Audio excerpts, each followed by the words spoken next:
That's a wrap for this episode of the Childcare Directors Chair, where we believe leaders aren't born, they're grown.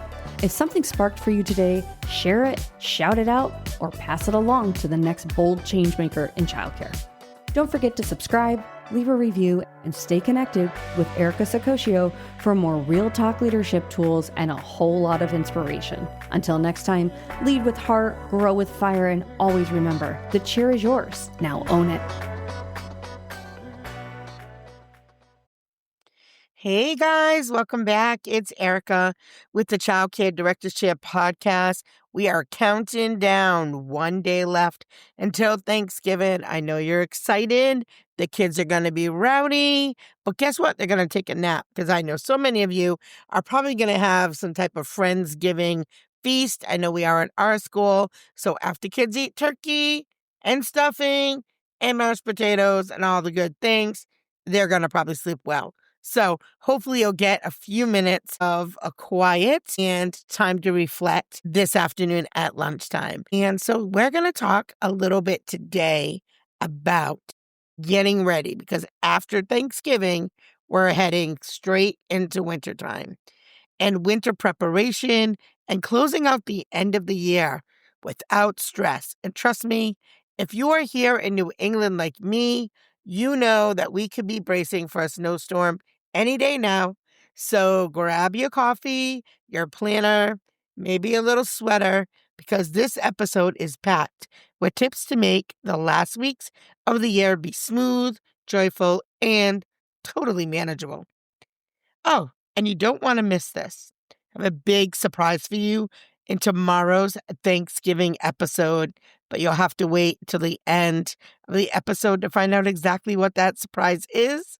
But trust me, it's worth sticking around for. So let's talk about that end of the year paperwork and compliance. You know, I'll start with this. We know it's not glamorous, but absolutely essential. That end of the year paperwork and compliance, like I know we just want to focus on the kids and the holiday spirit, but getting this done now will save you a headache later. And make sure all your staff trainings, background checks, and certificates are current. We just went through relicensing and renewal at our centers, and trust me, don't wait till it's crunch time. Even if one item is expired, it can create stress during a licensing visit or audit. And a small time investment now prevents scrambling and last minute anxiety. And I have to tell you, I was so glad, like I said, we just had our renewal. And guess what? A week later, we had our unannounced visit, which was great because we knew everything was in tip-top order because we just went through it. But it's super easy for one document to slip through the cracks if you're not checking it on a regular basis. You know, the other thing besides compliance that you really want to check is do a financial review. You're definitely going to be collecting all of your stuff for your accountant. So check tuition accounts to make sure everybody is caught up on their tuition. Check your staff payroll. Make sure that everybody's in the right category. Make sure that anybody who's no longer working at your program is taken off payroll. You know, make sure everybody has the right tax deductions. All those things. You know, the end of the year is a great time. You know, it's funny, people say spring cleaning. For me, end of the year feels a really exciting time to get reorganized. So, and your budget, right? You're going to be setting your budget for the upcoming year. So you want to really take a look and see what your overhead is. It's just the perfect time to ensure all the invoices are set. Anything overdue is handled professionally before that holiday lull.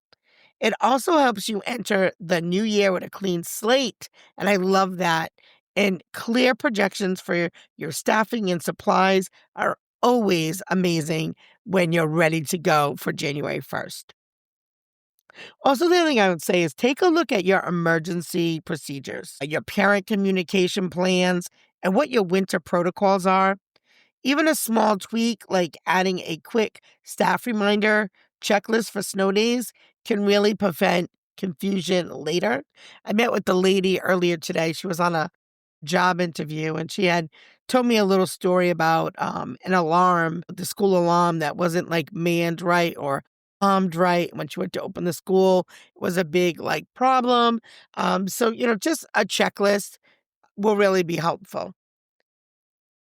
And for yourself and your leadership team too, when snow hits or families ask questions about closures, you will have clear, stress-free references. Now I have to tell you, even if there's predicted snow, I cannot tell you how many staff and parents will inbox me on Facebook, sending me the weather report as though I live on an island somewhere else. We all know weather is coming. Well, for most of us, right? If you live in Florida, maybe you're not expecting snow, but might be expecting other things. The weather changes this time of year. So making sure that you have something ready to go, but particularly prepping for snow and prepping your classrooms for winter. And you got to make sure, do you have shovels available? Are the walkways cleared? Turning up the heat, also making sure that we're keeping kids safe, learning and thriving. And this is a great time to make sure you have that rock salt before you run out or you don't realize you don't have any left from last year, or last year's got ruined because it got wet, whatever it is. And I feel like you never can find a good snow brush when you need it. So make sure you have a snow brush available, because sometimes parents or your staff lose theirs, they can't find it, or even worse, it started to snow during the middle of the day and your snow brush is in the glove, not in the glove box, but in the trunk, right? You can't get to it. So make sure you have that. And safety first, stock up on that hand sanitizer because the winter germs are here. Extra tissues, extra mittens and hats, and any gear for outdoor play in the cold weather.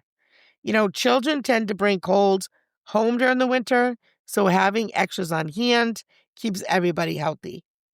And double check all indoor play areas for tripping hazards or slippery floors during wet weather. So you might need to check your mats and make sure you have mats for wet floors. Or maybe even a place where you can put boots where kids change from boots to sneakers. But think about it. Do a walkthrough.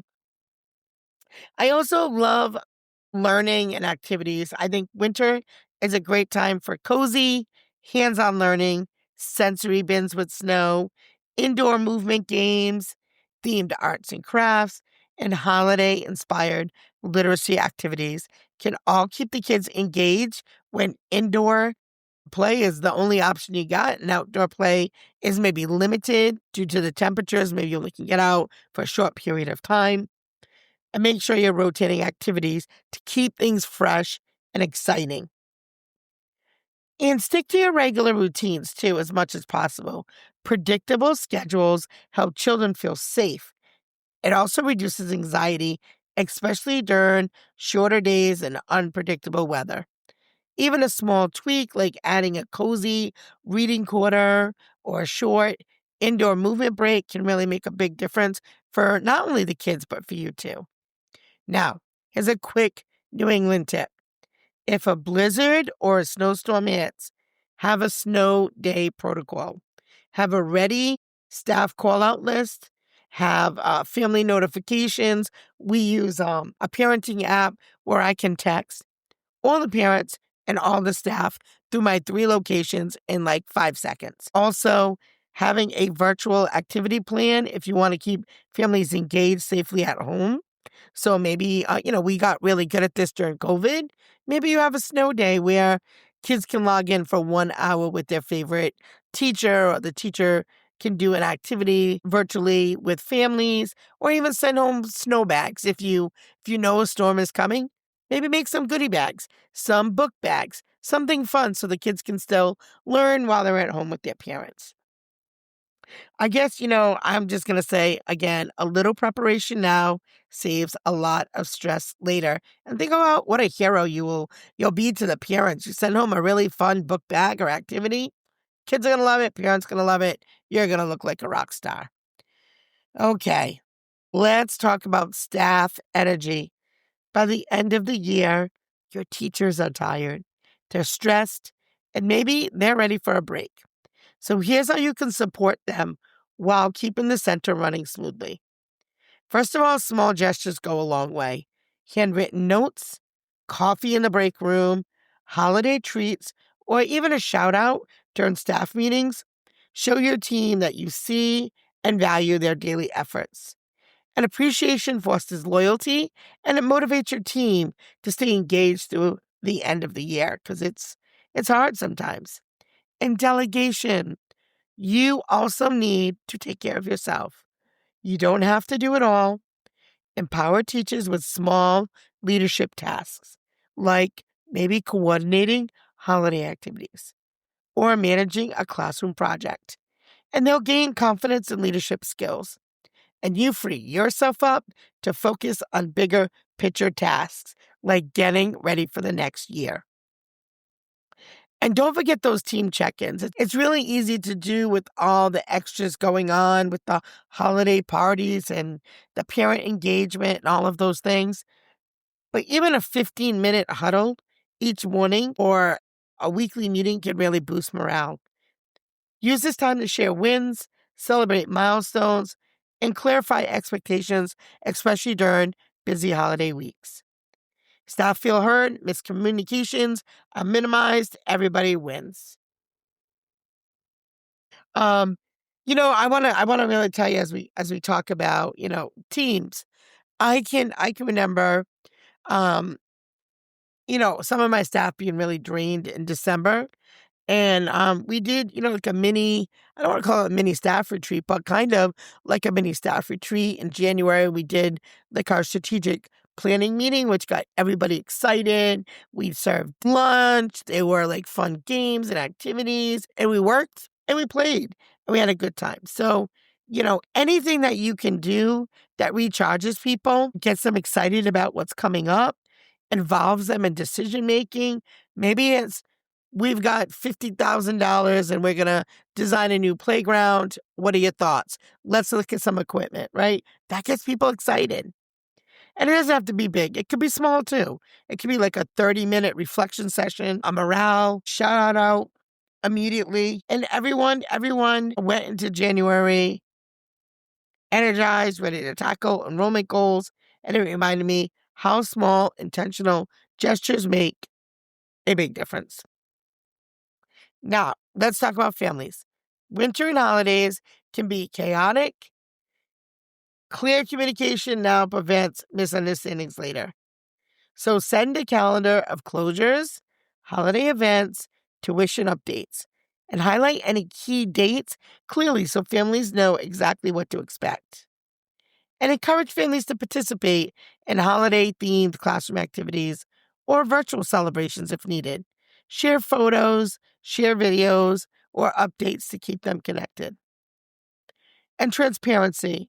Be upfront about staffing, schedules, snow closures, and any temporary changes that families can anticipate.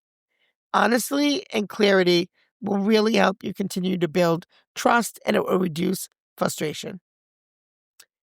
You want to also use email templates or center apps to streamline your messaging. Less time typing means more time enjoying the holiday spirit, and a little structure now saves you a lot of stress later. So let's wrap it up. Wrap it up with joy and planning ahead. Focus on joy. Remember, joy? Closing the year does not have to be stressful. Host a small staff lunch or classroom celebration. Highlight achievements, big and small. Recognition keeps your team motivated and shows children and families that your center values effort and growth. And take notes. Take notes on what worked this year and what didn't, and what you want to improve in January. A short debrief with your leadership team can really clarify priorities and make goal setting way more effective. So, recharge for the new year. God knows I need to. My voice has been going all week, as you can tell. But encourage your staff to rest, even in small ways, so everyone starts January refreshed and energized. Burnout doesn't do anyone any favors, so taking a moment to pause is essential. And here's a quick little New England reminder. If roads are icy or a storm hits unexpectedly, have a simple plan to communicate closures quickly and keep staff and families safe. Prevention now equals calm later, and trust me, that is the best way to lead your program. All right, friends, now, big tease.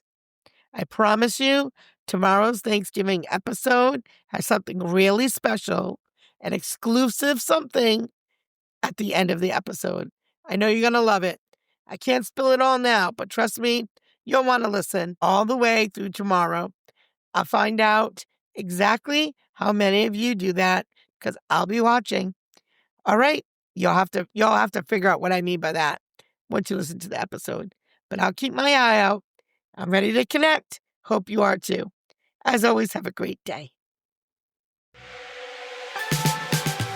That's a wrap for this episode of the Childcare Directors Chair, where we believe leaders aren't born, they're grown.